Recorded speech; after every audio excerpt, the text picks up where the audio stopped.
या इलाही मुझको मुझसे दूर कर, ताकि देखो मुझ में तुझको एक नज़र।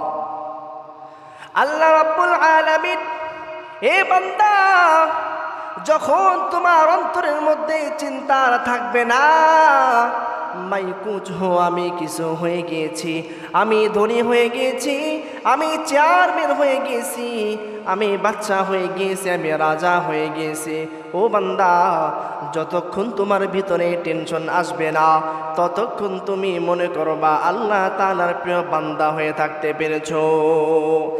আর যদি তোমার ভিতরে টেনশন চলে আসে, মাই কুছ হো, আমি কিছু হয়ে গেছি, আমি কিছু হয়ে গেছি, আমি, এই টেনশন যদি আসে, বুঝতে হবে আপনার উপরে শয়তান ভর করেছে, ঠিক কিনা?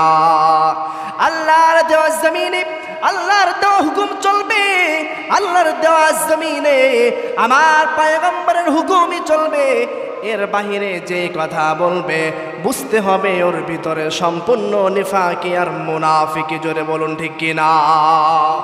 প্রিয় বন্ধু আহবাব, আল্লাহ রাব্বুল আলামিন ডাক দেওয়ালে, বান্দা ওয়ালা তামশি ফিল আরদি মারহা, বান্দারে, এই জমিনটা আমি আল্লাহ সৃষ্টি করেছি, আমার দেওয়া জমিনে বান্দা অহংকার করিয়া চলবি না।